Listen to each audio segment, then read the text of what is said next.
हे राम नाम की बीनी चदरिया, झीनी रे झीनी, झीनी झीनी बीनी चदरिया। जुहाले को अगर कभी तुमने बुनते देखा हो, कभी किसको ना चरखा चलाते हो देखा हो, तो एक बात ख्याल में आएगी आपको। जितनी बारीक तुमने धागा निकालना है चरखे से या तकली से, उतना ही होश रखना पड़ता है। जितना मोटा निकालना होता है उतनी बेहोशी चल जाएगी। अगर बहुत महीन सूत निकालना हो तो उतने ही जतन से, उतने ही होश से निकालना पड़ेगा फिर, क्योंकि जरा सी बेहोशी और धागा टूट जाएगा। तो कबीर कहते हैं झीनी झीनी बीनी चदरिया। इतनी झीनी चादर बीनी, उसका अर्थ ही है कि बड़े जतन से बीनी है, उसका अर्थ है बड़े होश से बीनी है, उसका अर्थ है कि जरा भी हाथ न कंपा, जरा भी चेतरा न कंपी, अकंप होकर बीनी है चदरिया। जितनी झीनी बारीक काम करना हो उतना ही होश चाहिए। मोटा काम में बेहोशी चल जाएगी, लेकिन छोटे काम में होश जरूरी है। महीनों काम में बेहोशी नहीं चल सकती, इसीलिए तो हम मेहनतम काम को कला कहते हैं, क्योंकि उसके करते समय चेतना को बड़ा सजग होना चाहिए। जरा सी चूक और सब विकृत हो गया। तो पहली बात, जीवन को जितना तुम जाग कर जियोगे उतने ही बारीक और सूक्ष्म जीवन का तुम्हें अनुभव होगा, और जितना तुम सूक्ष्म अनुभव करोगे उतना ही तुम ज्यादा जागोगे। वे दोनों संयुक्त है और दोनों एक दूसरे में सहयोगी है। रास्ते पर तुम चल रहे हो, शराबी भी चलता है उसी रास्ते पर, लेकिन उसके पैर देखो, एक भी पैर जगह पर नहीं पड़ता। ऐसे तो वहां भी घर पहुंच ही जाएगा, लेकिन डगमगाते। और तुम भी चलते हो, फिर तुम एक बुद्ध को भी चलते देखते हो। क्या है शराबी के चलने में, तुम्हारे चलने में और बुद्ध के चलने में फर्क? तब तुम पाओगे कि तुम में और शराबी में जितना फर्क है उतना ही तुम में और बुद्ध में है। ऐसे तो शराबी भी घर पहुंच जाता है, तुम भी घर पहुंच जाते हो और बुद्ध भी घर पहुंच जाएंगे, लेकिन तुम्हारे चलने का गुण अलग है। शराबी बिल्कुल बेहोश चल रहा है, बुद्ध बिल्कुल होश में चल रहे हैं। तुम कहीं बीच में हो, कभी थोड़े इधर कभी थोड़े उधर, कभी थोड़ी झलक मिली, कभी होश आया, फिर अंधेरा आया, फिर सुबह हुई, फिर अंधेरा आया। कभी तुम जागे, कभी तुम सोए, कभी तुम्हारी आंख खुली, कभी तुम बंद हो गए। तो तुम अगर गौर से देखो तो तुम पाओगे कि जैसे जैसे होश बढ़ेगा तुम्हारे चलने में एक सुगढ़ता आएगी, एक कुशलता आएगी, जिसको गीता में कृष्ण ने कहा है योगी कर्म कुशल हो जाता है। योगी का कर्म कुशल हो जाता है, वह कुशलता, क्योंकि योगी को बड़ी झीनी चादर बिननी पड़ती है। उसे एक एक पैर संभाल कर रखना पड़ता है, एक श्वास संभल के लेनी पड़ती है। जीवन बड़ा नाजुक है और बड़ा बहुमूल्य है, वो शराबी की तरह नहीं चलता। कबीर ने कहा है कि वह ऐसा चलता है जैसे गर्भवती स्त्री चलती है, संभाल कर जतन से।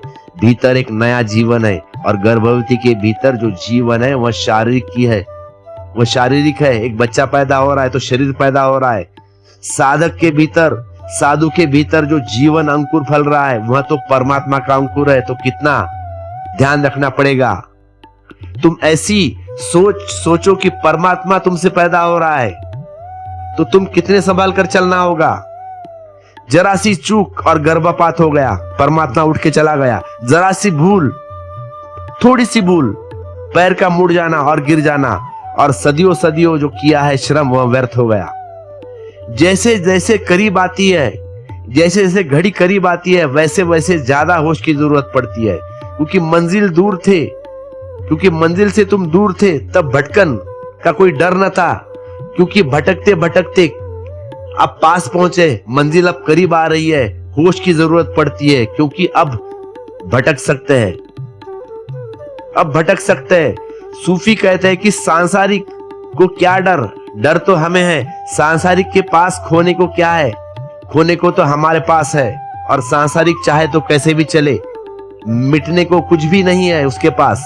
लेकिन हम कैसे चले, नहीं, इम्पॉसिबल, क्योंकि बड़ी संपदा है जो मिलते मिलते खो सकती है, जो हाथ में आते आते वंचित हो सकती है, जिस पर पहुंचने पहुंचने को और मंजिल खो जाएगी। और जितनी ऊंचाई पर हो तुम और उतना नीचे गिरोगे, फिर शुरुआत जीरो से स्टार्ट करनी पड़ेगी। इसीलिए जतन शब्द का बहुत ख्याल रखना। जो आदमी खाई में ही सरक रहा है उसको क्या डर, लेकिन जो गौरी शंकर के शिखर पर खड़ा है उसको डर है। लेकिन डर भय नहीं है, यह डर का सावन चेतना है, साव चेतना। यह डर इस बात का है कि मेरे पास कुछ है जो खोज सकता है, जो खो सकता है। जापान में एक ज़ेन फकीर हुआ है, बोकुजू। वह राजधानी टोक्यो में रहता था। पुरानी कथा है, 350-400 साल।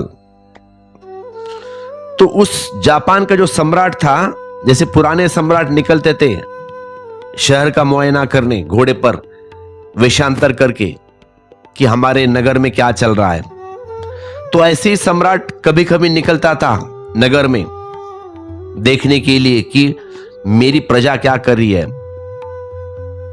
सारा नगर सोया हुआ है, एक फकीर वृक्ष के नीचे जाग कर बैठा है। अब अक्सर वह फकीर खड़ा रहता, बैठता तो भी आंख खुली रहती। तो जब भी सम्राट घूमने आता बाहर तो देखता उस फकीर को उसी झाड़ के नीचे। तो सम्राट की उत्सुकता बढ़ी है। पूरी रात किसी भी समय भी जाता मगर उसको जागा हुआ पाता। वहां कभी टहलता, कभी बैठता, कभी खड़ा होता, लेकिन जागरण कंपल्सरी। सोया हुआ सम्राट ने कभी उसे देखा नहीं है। महीने बीत गए तो सम्राट की उत्सुकता घनी हो गई। आखिर एक दिन उसे रह न गया, वह गया उस फकीर के पास और पूछा कि मुझे एक उत्सुकता लगी है कि तुम रात भर जागते क्यों हो। हालांकि पूछना नहीं चाहिए, लेकिन उत्सुकता है इसलिए पूछ रहा हूं। तब फकीर ने कहा कि मेरे पास एक संपदा है, उसकी सुरक्षा के लिए मैं सोता नहीं। तो सम्राट हैरान हुए। उसने कहा कि तुम्हारे पास तो कोई संपदा दिखाई नहीं पड़ती, ये सब टूटे फूटे ठीकरे, भिक्षा पात्र, फटे हुए कपड़े, इनको तुम संपदा कहते हो? दिमाग तो ठीक है तुम्हारा? और ये तुम कौन चोरी करके लेके जाएगा तेरे फटे कपड़े, तेरा भिक्षा पात्र? तब उस फकीर ने उत्तर दिया है, बोकुजू ने उत्तर दिया है कि जिस संपदा की मैं बात कर रहा हूं वो तुम्हारी समझ में ना आएगी, इम्पॉसिबल बात है। तुम्हें ठीकरे ही दिखाई पड़ेंगे और ये मेरे गंदे वस्त्र, और वस्त्र गंदे हो कि सुंदर क्या फर्क पड़ता है। स्त्री ही है और ठीकरे टूटे फूटे, तो स्वर्ण के पात्र हो या चांदी के, क्या फर्क पड़ता है। एक और संपदा है मेरे पास जिसकी मैं रक्षा कर रहा हूं, करनी ही पड़ती है। पर सम्राट ने कहा कि संपदा तो मेरे पास भी कुछ कम नहीं है, लेकिन मैं तो आराम से सोता हूं। तो उस फकीर ने कहा कि तुम्हारे पास जो संपदा है तुम मजे से सो सकते हो, वह खो भी जाए तो कुछ खोएगा नहीं, लेकिन मेरे पास जो है अगर वह खो गया तो सब खो गया। और पहुंचने के बिल्कुल करीब हूं। कहां पहुंचने के लिए करीब हूं? उस परमात्मा के पास। तो हाथ में आई आई बात है, चूक गया तो फिर से जन्मों जन्म लगेंगे फिर, इसीलिए सोता नहीं हूं। तो कबीर उस संपदा की बात कर रहे हैं, उसके लिए बड़ा जतन चाहिए। रात जाग कर बितानी पड़ेगी, दिन होश से बिताना पड़ेगा, एक एक कदम जतन से रखना पड़ेगा। तो साधु का अर्थ है जो जतन से जी रहा है, सुरती से जी रहा है, स्मरण पूर्वक जी रहा है, जो भी कर रहा है होश पूर्वक। और जैसे जैसे तुम स्मरण से भरोगे वैसे वैसे तुम्हें दिखाई पड़ेगा कि झीनी झीनी बीनी चदरिया, बड़ी झीनी चादर है जीवन की,